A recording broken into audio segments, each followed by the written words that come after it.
물론 청나라 때에 청나라 이거 만주족이 중국 문명이라고 부르는 그 문명사에 어떻게 기여했느냐를 밝히기 위한 고증학, 즉 옛날 것을 증거하는 금석학이라든가 이런 고증학이 대단히 성행했습니다. 우리나라 추사 짐정희 같은 사람은 그 고증학에 영향을 많이 받고 한국에서 고구려, 고조선에 대한 연구까지 한 사람입니다. 그런 거나 또 세종연간 그 뒤 200년 지나서 정조, 영조 연간에 대문화적인 앙양이 문화적으로 굉장히 좋은 풍성한 문예부흥의 시절이 있었습니다. 이것은 앞으로도 이제 연구돼야 하고 굉장히 중요한데 이제 제가 오늘 말씀드리고 있는 문예부흥은 위기에 부딪혀서 서양배들이 나타나고 북경이 함락되고 아편전쟁에서 중국이 지고 막 이렇게 해서 불아파 세력이 막 날치고 있을 때에 그 위기의식에 대답하는 한중일 삼국의 대응을 우선 봐야 한다는 겁니다. 왜냐하면 지금 21세기에 우리가 부딪히고 있는 게 그것보다 훨씬 더 엄청난 규모의 위기이기 때문에 이 위기에 대응해서 동아시아가 어떻게 고대 문예부흥을 했는가에 대한 전초적인 예를 한번 들어보려고 하는 겁니다. 중국에 태평천국 반란이라는 게 있었습니다. 태평천국.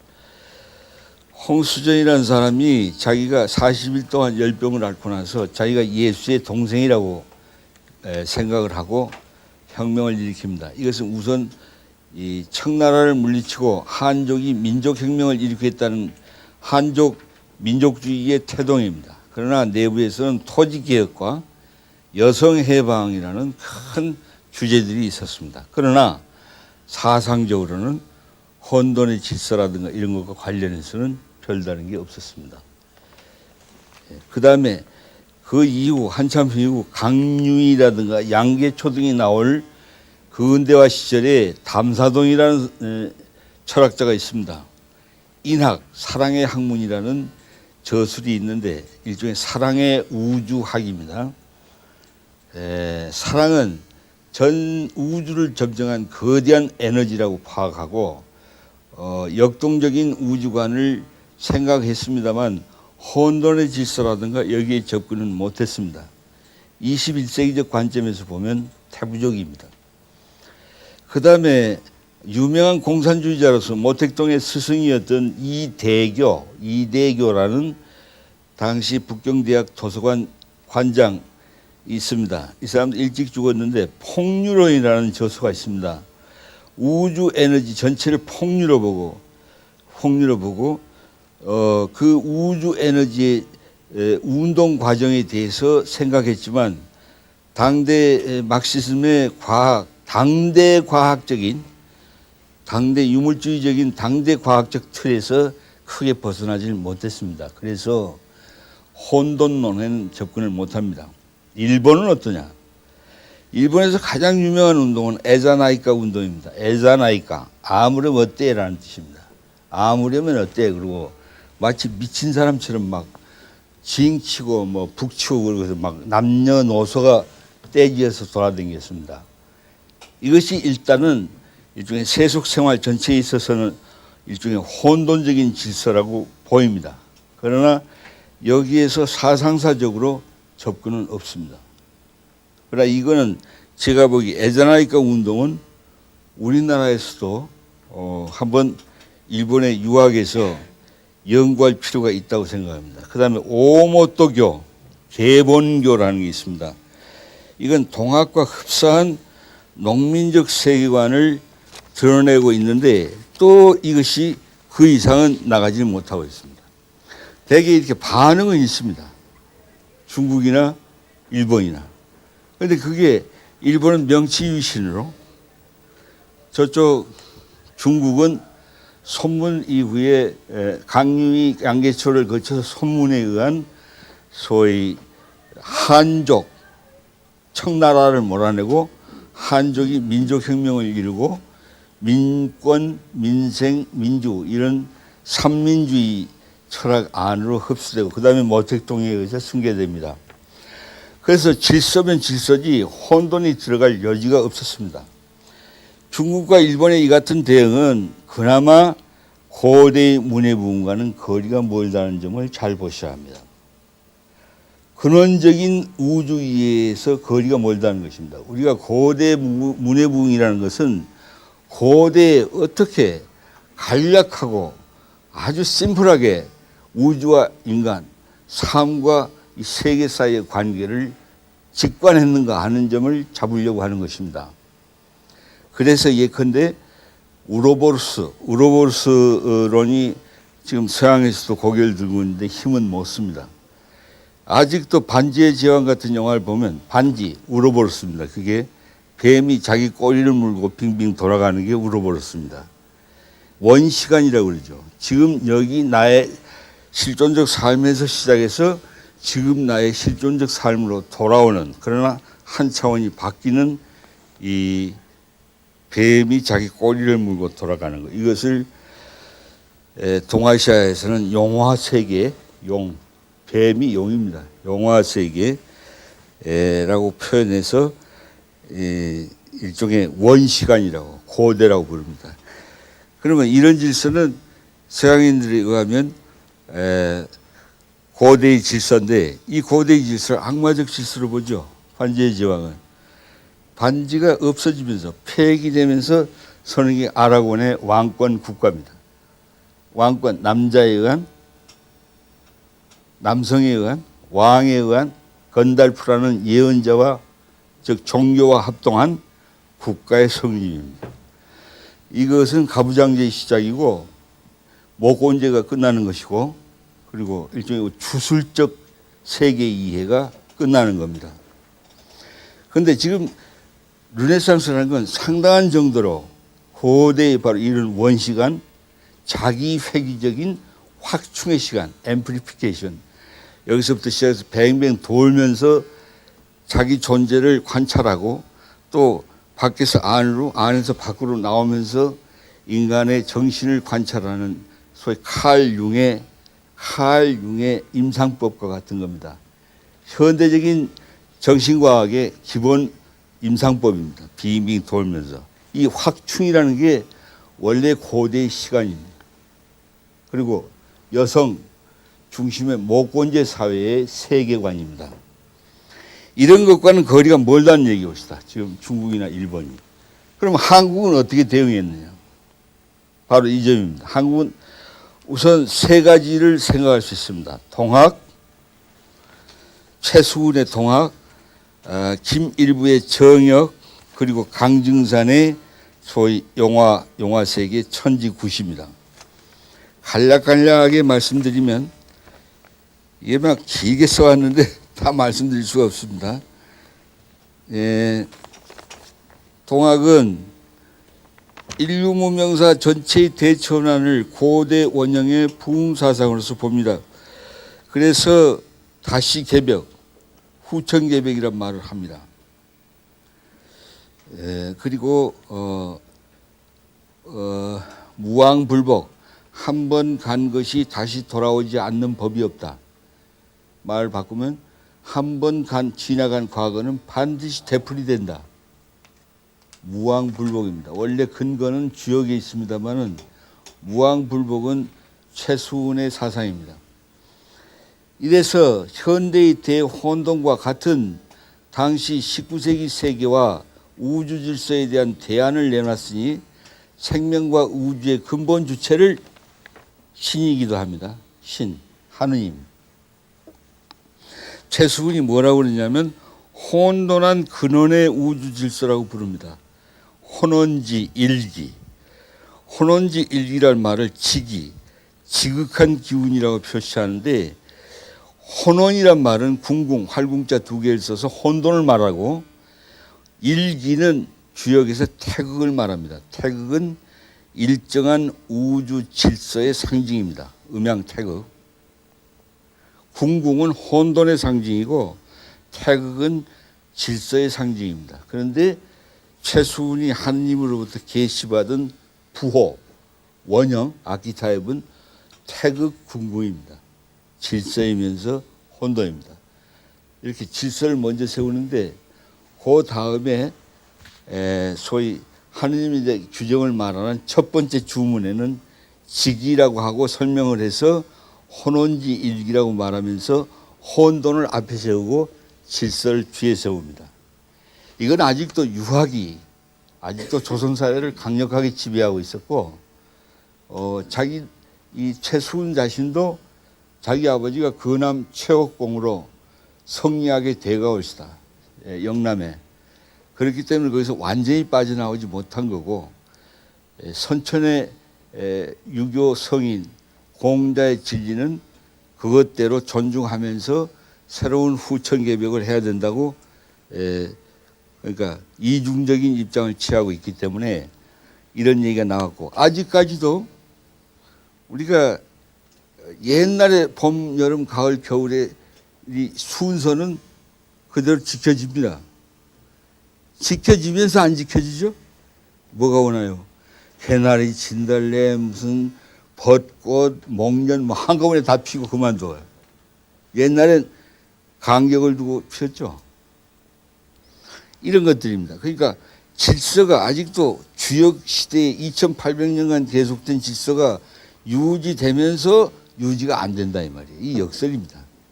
지금이 우리가 그런 시대에 살고 있어요. 그러니까 혼돈이면서 태극이다. 태극이면서 혼돈이다. 이렇게 되는 겁니다.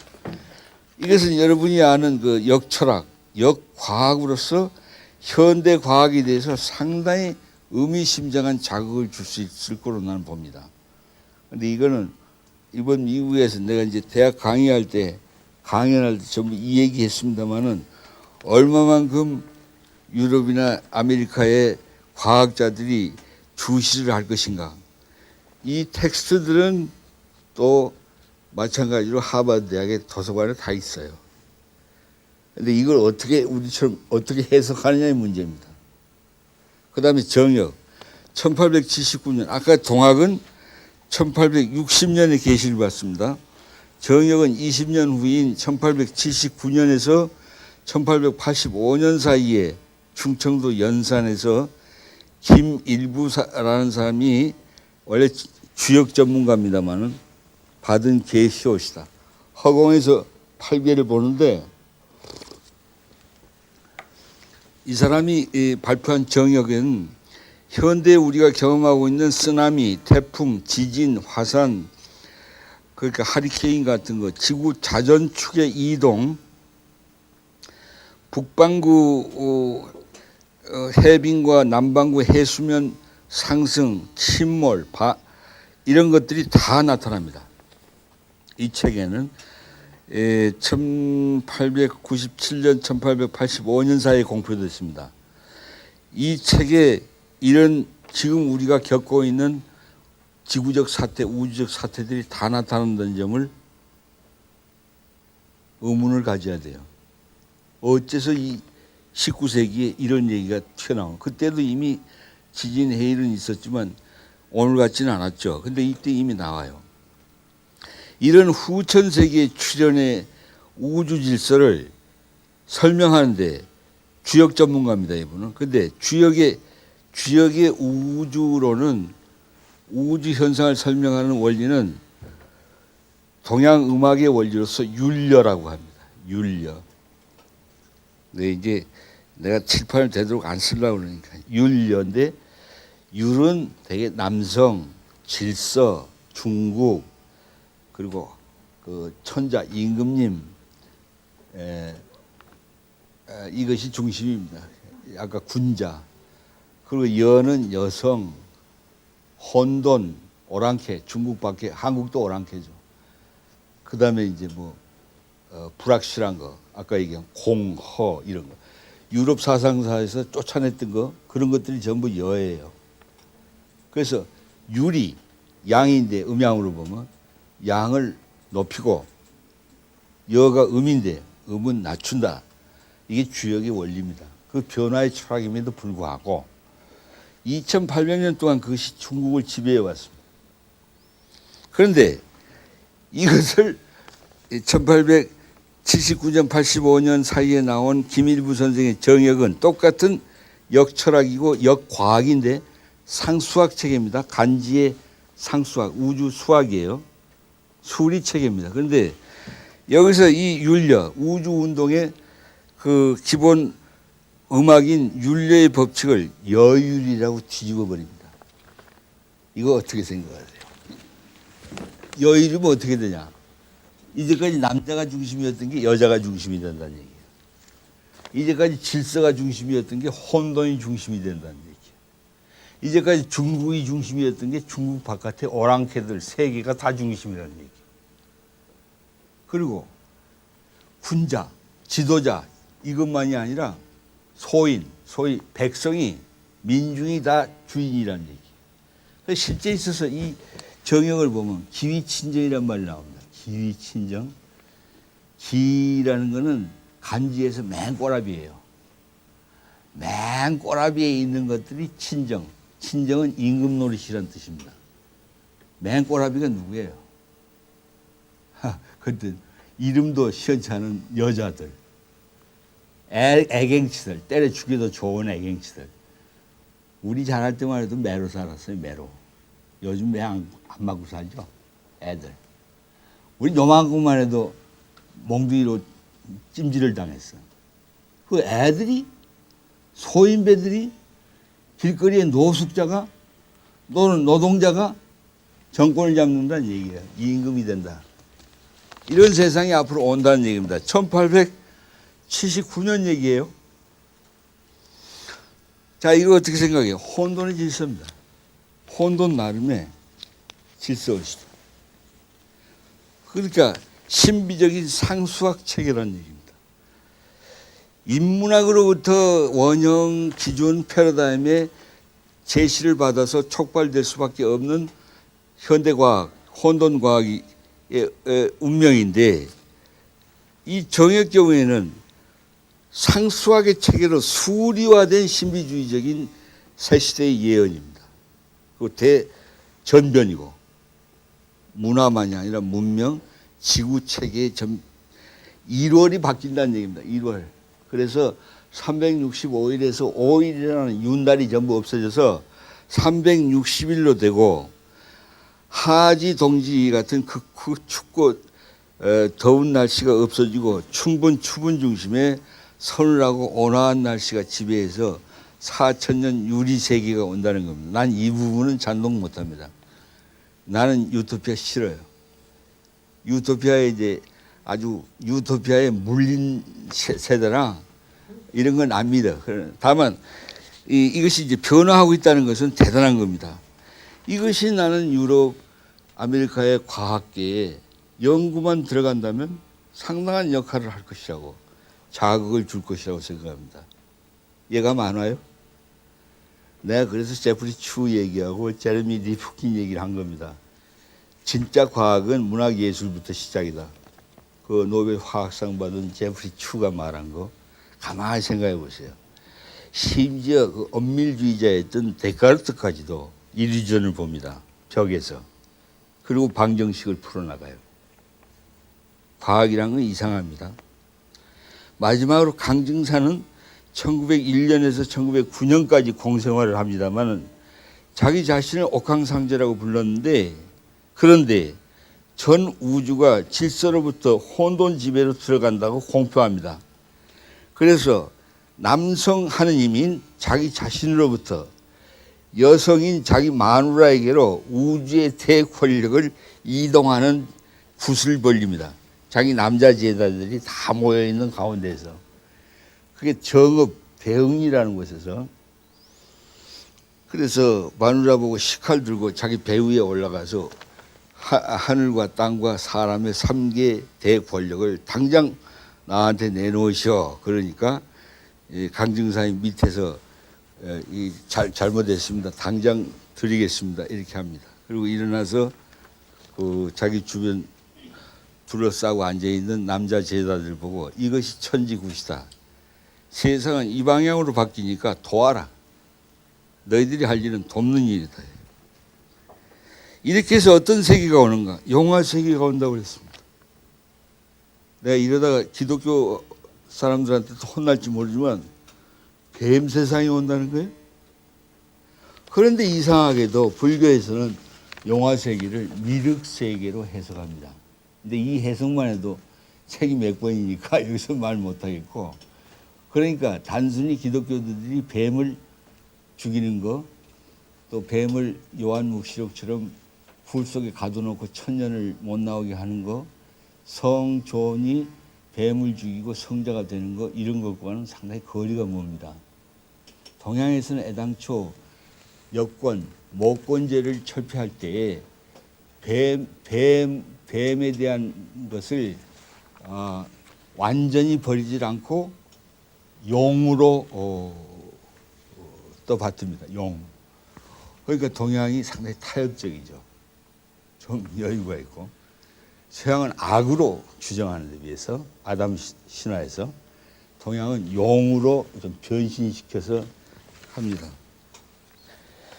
예, 이런데 이런 것들이 도전이라는 책과 현무경이라는 저술 안에 암호 문자로 이상한 후천개벽의 기획도, 후천 세상에서는 이 정치는 이렇게 되고 문화는 이렇게 되고 이걸 참 막 그림을 그려놨어요. 또 한자에다가 자꾸 변형을 일으켜서 암호 문자, 크리토그램 또는 그림 문자, 픽토그램의 형태로 바꿨습니다. 그래서 이것은 지금 인터넷에서 젊은 신세대 사이에 자기들만의 암호 문자가 발전하는 추세를 봐서, 그리고 서양 추상 예술이 암호 문자로 전변하는 그 시대를 봐서, 또 디자인이 상당한 정도로 암호적 세계로 접근하는 것을 봐서 상징학, 현대 유럽의 상징학, 기호학,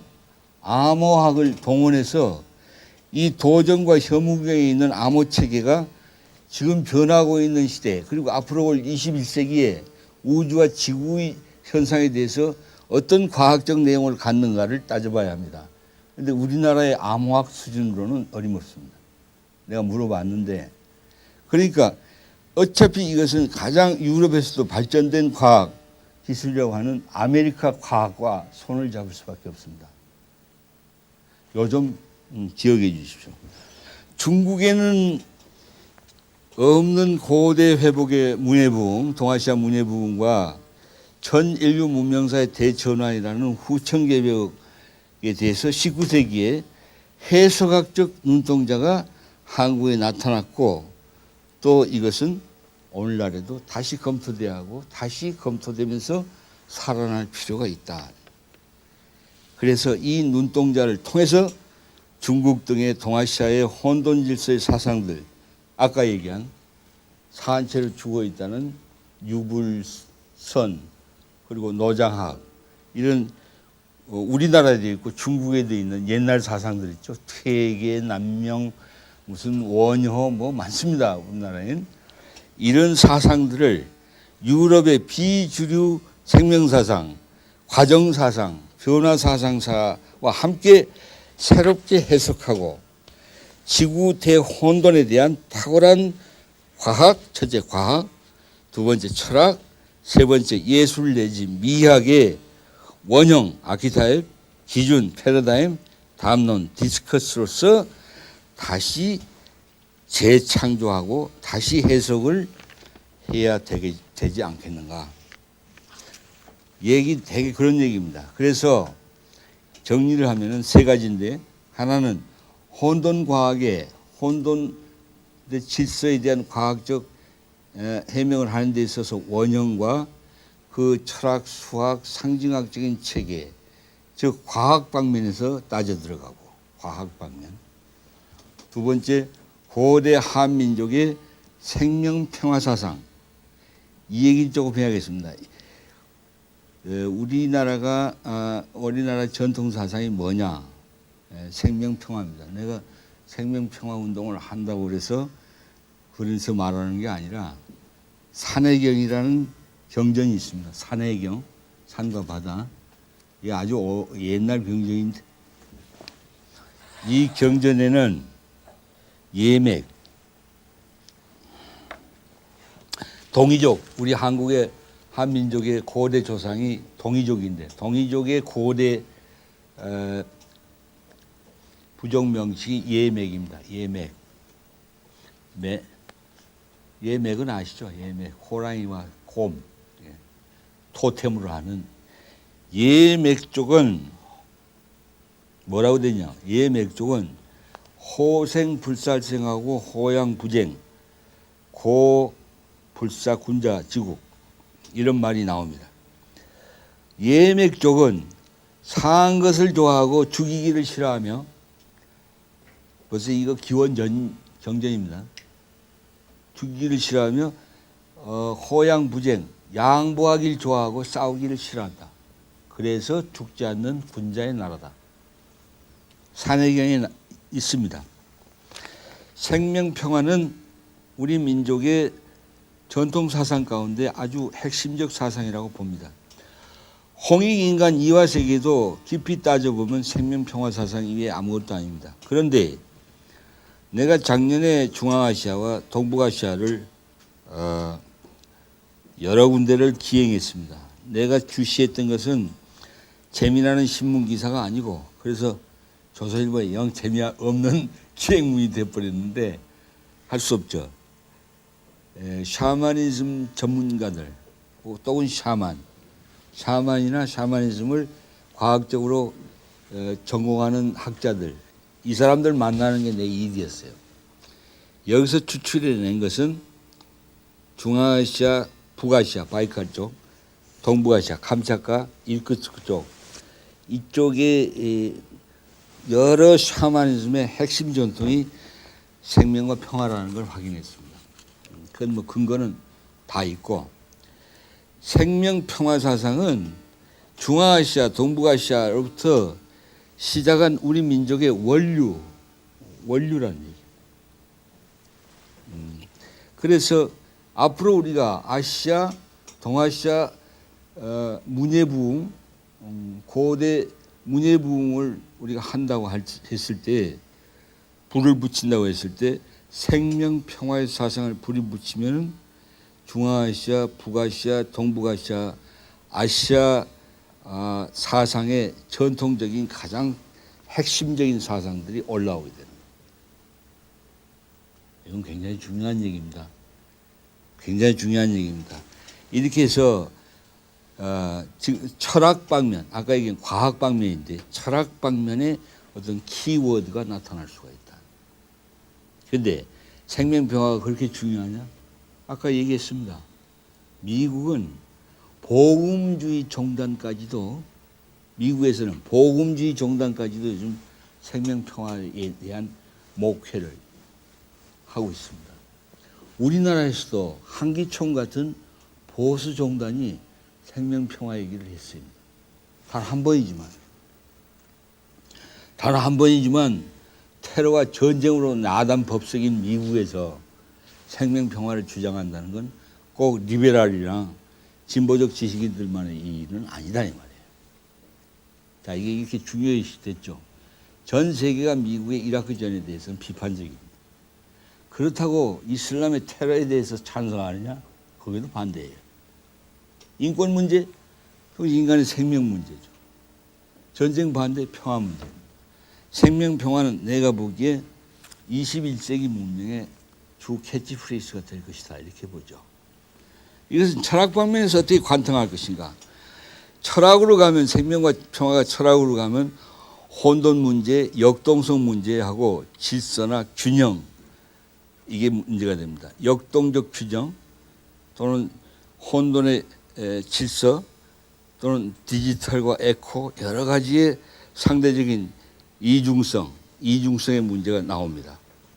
세 번째, 아주 어두운 그게 창조적 문화에 대한 요구가 다보스 포럼에서 나왔다는 데 대해서 나는 여기에 대해서 대답하는 게 할리우드가 아니라 한류라고 봅니다. 한류. 왜? 어두운 한, 우리가 가슴 깊은 한 또는 그늘과 밝은 신명 또는 눈부신 그 아우라에 속하는 흥이 한과 흥이 정반대인데 하나는 슬픔이고 하나는 신바람이고 창조적으로 결합하는 것이 기본 미학의 원리가 되어 있는 게 지금 한류의 흐름입니다. 내가 분석한 겁니다. 이제 그러니까 뭐 주먹이 운다, 뭐 왕의 남자, 무슨 뭐 동막골 또 뭡니까 올드보이 많이 봤어요. 활, 봄, 가을, 겨울 뭐 또 봄 뭐 또 뭐 있죠? 뭐 웬만한 거 다 봤어. 근데 엉터리 조폭 영화도 많고 엉터리란 거 어쩔 수 없이 있죠. 엉터리가 100개가 나와야 진짜 배기가 한 10개 나오는 거니까. 그런데 이런 것들을 관통하는 게 너절한 삶에 대한 한이 깊어. 주먹이 운다를 봅시다. 두 놈이 이게 완전히 걸레처럼 사는 거야. 괄치당하고. 이미 한 놈은 교도소에 들어가서 자기 할머니가 이렇게 웃는 거 한번 보기 위해서 그 복싱 신인왕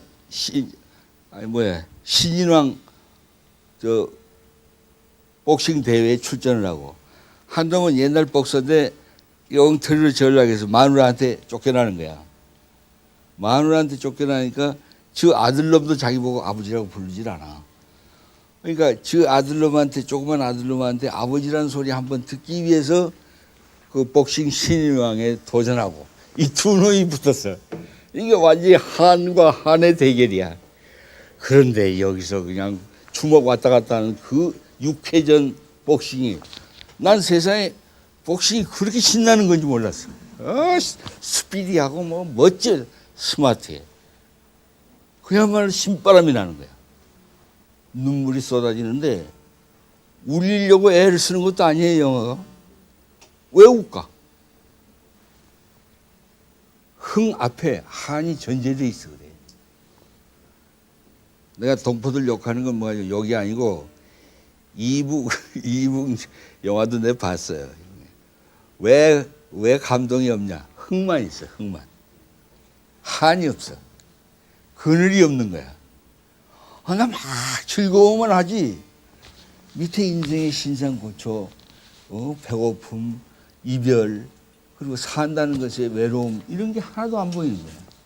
그 감동이 올 근거가 없는 거야. 그렇다고 반쪽까지 부정은 안 해. 흥으로 잡은 건 잘 잡은 거예요. 그러니까 민족 통일이 되면 미학도 통일돼야 돼. 그러니까 남쪽의 한과 흥의 통합이 북쪽의 흥 중심과 이렇게 결합을 해야 미학적 민족 통일이 이루어지겠죠. 그래서 이런 한과 흥이 결합된 바로 이것을 나는 흰 그늘의 미학이라고 부르는데 흰 그늘의 미학이라는 것이 한류의 주조를 이룬다. 조금 남았네요. 한류는 그럼 어디서부터 시작됐을까? 내가 보기엔 2002년의 월드컵부터라고 봐요. 민족사적으로 봐서. 우리 민족은 아시다시피 영고, 동맹, 무천과 같은 고대 축제에서 사흘밤 사흘낮을 춤추고 노래 불렀다고 돼 있어. 신바람이 나서 남녀노소가 다. 지금도 기회 있을 때 이렇게 국거리 장당을 쭉 딱딱 치면 전부 춤을 춰요. 근데 이상한 것은 전부가 춤사위가 달라.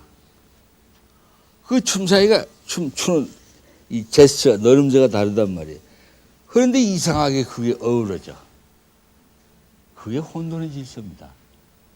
서로 다른데. 그럼 2002년에 어땠어요? 전부 새빨간 티셔츠인데 또 왼통 태극기인데 패션이 다 달라. 내가 돌아다니면서 길거리에 돌아다니면서 이렇게 봤어. 여기다가 태극기 그린 놈, 똥구멍에다 그린 놈, 여기다가 겨드랑이에다 그린 놈. 아주 천태만상이야. 그거 봐요. 달은 하나인데 1000개의 강물에 1000가지의 달로 비치는 거야. 불교에서 월인천강, 달이 1000개의 달에 비친다. 이게 혼돈의 질서입니다. 불교는 핵심이 혼돈의 질서예요. 화엄 철학도 그렇고 그런데 그런데 어땠어요? 이제 조금만 더 얘기합시다. 월드컵. 이제 어떤 사람은 뭐 집단 히스테리라고 그러고 무슨 파시즘의 시작이라고 그러고 나치스의 예감이 온다 그러고 뭐 별소리 다 했어요. 내 친구들이.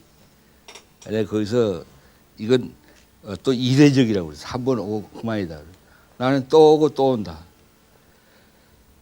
그 뒤에 또 왔죠. 촛불로. 그 다음에 WBC로 또 오죠. 이게 예술에서 한류로 또 올라온 거예요. 한류로. 특히나 그 당시에 내가 아는 일본 애들하고 전화를 했는데 이 일본 주한 한국 그 일본인들 전부 한국 응원이에요. 그리고 일본도 주최국이었어요 그때 월드컵. 일본 청년애들이 한국 보도만 보고 지들은 따라하지를 못하는 거예요. 와 이러고만 있고. 이 놀라움, 한국에 대한 놀라움이 연사마 열풍을 자극한 겁니다. 얘기를 이렇게 연결시켜 봐야지 그것만 갖고 끝나는 거 아니에요. 700만이 한 달 동안에 난리를 부렸는데도 한 건의 폭력도 없었고 훌리건 같은 영국 젠틀맨을 자랑하는 영국이 저들 팀이 외국한테 지면 막 깡통에 말이야 위스키 빈병이 막 날아가요 운동장으로.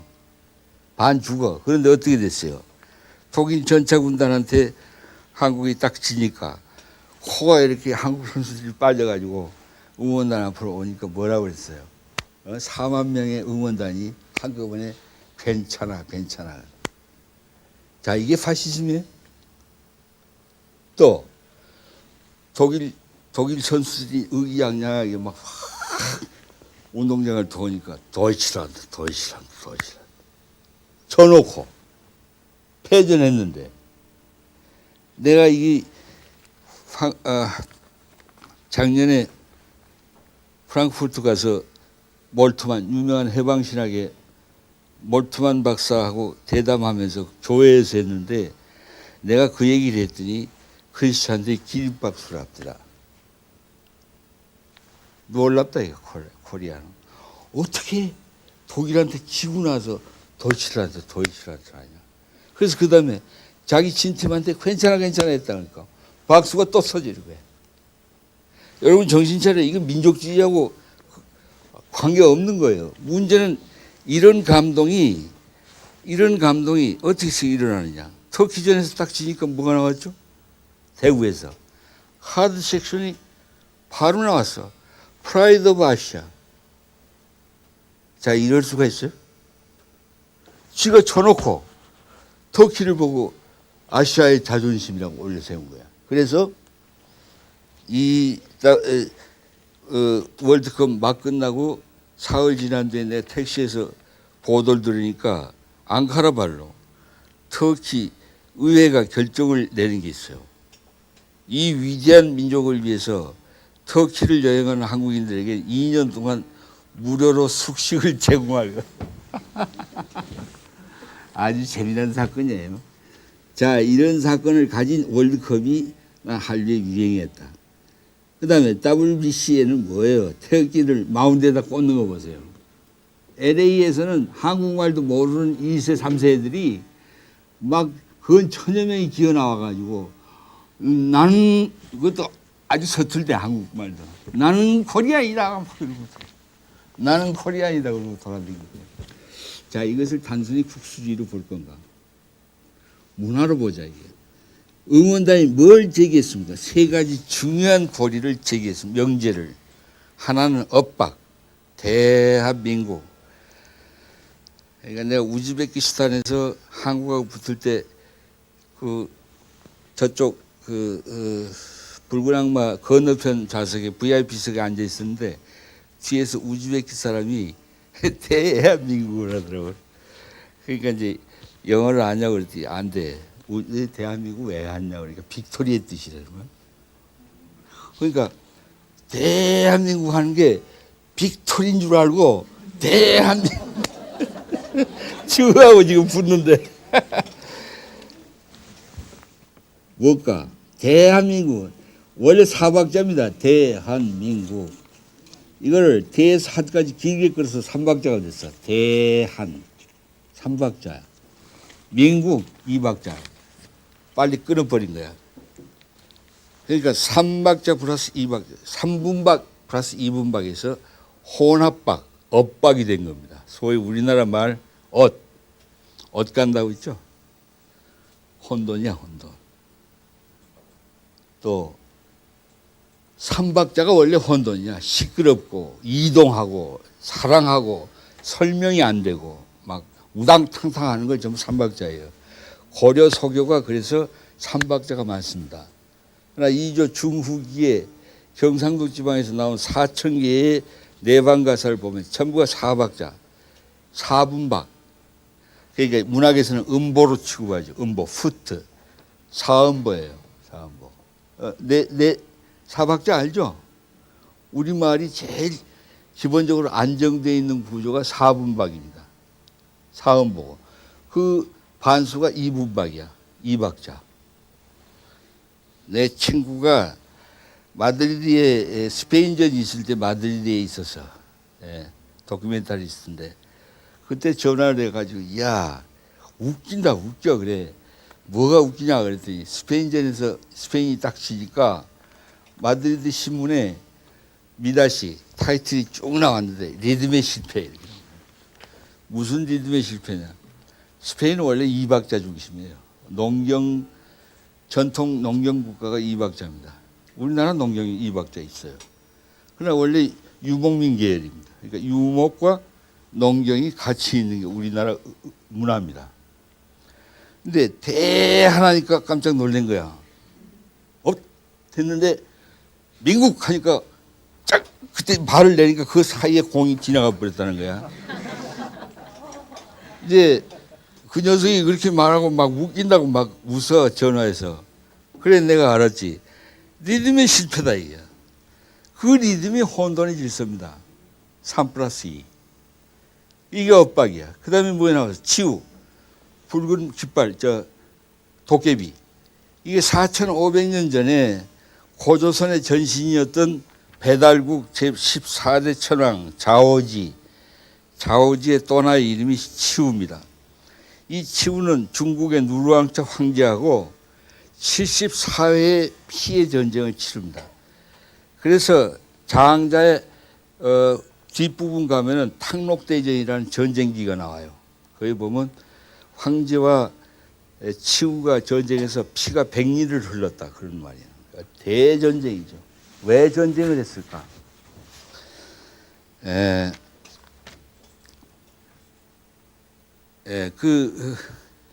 중국의 누르왕자 황제는 당시 동남아로부터 올라온 변홍사, 농업을 중심으로 옛날에 유목 문명을 청산하려고 했던 거고, 치우천왕은 근데 부족 연맹체 국가예요.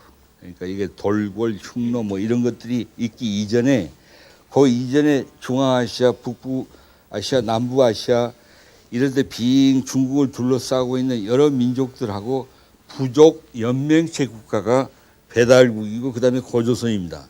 그런데 그 연맹의 기본이 뭐냐면 북방계의 유목계하고 남방계의 농경. 그래서 환웅, 그 다음에 나타난 게 환웅과 웅녀예요. 환웅이 유목계고 웅녀가 농경계입니다. 이게 결합했다. 유목과 농경이. 자, 지금 세계는 아까 이게 뭐 들레즈라든가 아딸리 같은 사람들이 전부 21세기를 유목의 시대라고 부릅니다. 사실상 유목이 전 세계를 지배하고 있죠. 핸드폰이 지배하듯이 모바일 시스템이 지배하고 있다고. 그러나 그러면 아까 얘기 7m까지 해수면이 상승하고 온난화가 계속되면 식량은 어떻게 할 것이며 사는 건 어떻게 살 것이냐 이 말이에요. 그래서 즉 생태적인 것이 필요하다. 식량과 함께. 그렇다면 생태적인 농업과 디지털 문명으로서 이 유목 문명이 디지털과 에코가 지금 같이 결합돼야 한다는 것이 제시대가 돼야 되는데 어디를 봐도 그런 예언을 하는 사람은 안 보여요. 그런데 치우는 뭐냐? 치유의 존재 자체가 74회의 전쟁을 통해서 유목과 농경이 결합된 새로운 복합 문명을 건설하자는 것이 전쟁의 목적이었습니다. 이거는 우리 중앙일보 팀이라고 그래가지고 우리 팀이 있었어요. 고고학자, 무슨 역사학자, 신화학자들 합쳐가지고 조사했던 적이 있습니다. 그래서 내가 알죠. 그러면 이런 고대의 치유를 깃발로 들고 나옴으로써 현대가 요구하는 유목과 농경의 또는 디지털과 에코의 결합을 집단적으로 예언한 거라고 볼 수는 없느냐. 이렇게 얘기하면 이제 아유 김지아형 또 상상력이 발동해가지고 뭐 하지도 않은 생각지도 않은 걸 얘기한다고. 그러나 예언자라는 거 원래 지가 머릿속에서 궁리하는 거 아니야. 어디서 갑자기 들어온 거지. 예언이란 그런 거예요. 그러니까 지가 해놓고도 책임 못 져. 예언자는 그래요. 그래서 맨날 매맞아 죽고 그래. 예레미야, 호세아, 미카 전부 굳어 터진 사람들이. 이제 대강 되는 것 같습니다. 근데 이런 어떤 치유의 깃발이 아까 얘기한 유목과 농경의 결합, 디지털과 에코의 결합에 대한 집단적 예언이 아니냐. 그 다음에는 태극기를 몸에다 감고 들은 거. 이거는 이제까지도 얘기했지만 음과 양, 양과 역동과 균형, 균형과 역동, 혼동과 질서 이런 대립되는 것 사이에 서로 이렇게 결합되면서 둘 다 중요시하는 새로운 철학의 가능성입니다. 역철학, 즉 태극론, 음양론을 잘 하면은 변증법의 세계 지배를 넘어설 수 있다 하는 게 한 10년 전에 돌아가신 알마타에서 살다 돌아가신 한국 최고의 한국 공산주의자 최고의 이론가였던 박일 선생의 말씀입니다. 김일성이하고 사이가 안 좋아서 국내에 안 들어오고 알마타 까자크에서 살다가 돌아가셨는데 이분이 변증법 즉 투쟁의 철학입니다. 극복할 철학이 인류사에 안 나타났는데 유일하게 가능하다면 음양론, 역철학을 현대화할 때다. 나는 소위 가장 우주의 가장 중요한 질서를 표현하는 태극이 가장 직접적이고 구체적인 몸에 바디 페인팅 돼가지고 난리를 부리는 역사가 세계 철학사에는 처음 있는 일이다. 우주 철학이 몸으로 내려왔다. 이건 보통 일이 아닙니다. 여러분은 보통일지 모르죠. 왜 그러지 않나요? 마지막으로 지금 얘기한 이것은 미학 예술 방면과 연결이 될 것 같습니다. 왜 이게 이러냐? 나는 4.19 세대인데 4.19 났을 때 우리가 그렇게 큰 혁명인 줄 몰랐어요. 우리가 데모하다 보니까 미국이 압력을 넣어가지고 이승만이가 물러났다. 이때 통일운동하자. 이렇게 됐는데 나중에 군인들이 들어와서 막 정치한다고 난리를 부리니까 그걸 보고 그럼 우리가 사거리 한 게 뭔가 생각하기 시작한 거예요. 그때 우리가 데모하고 그랬던 게 민주주의, 민족통일, 사회개혁 이것을 가진 어떤 혁명이 아니었느냐. 이렇게 된 겁니다. 지금의 10대, 20대, 30대 초반 특히 그 수많은 주부들, 여성들, 애들, 청소년들 자기가 자기의 철학을 생각할 때 르네상스를 한다고 그럴 때 무엇을 초점으로 볼 것인가 생각했을 때 자기가 2002년에 또 WBC 때 또 한류를 통해서 자기가 한 것이 무엇인가를 생각하면은 초점이 나올 것이다. 이런 얘기였다. 그래서 인류와 지구의 대혼돈, 테러와 전쟁, 창조성의 필요, 상상력과 혁신의 요구 등에 대해서 대답할 수 있는 21세기의 아시아 문해부흥의 핵심은 내가 보기에는 이 세 가지 그리고 마지막에 얘기한 엇박, 대한민국, 치유, 붉은 깃발, 태극기 이것을 잘 생각하면 나올 것이다 이런 얘기입니다. 또 뭐 뒤에 뭐라고 붙어 있는데 이 정도에서 끝내는 게 좋을 것 같습니다.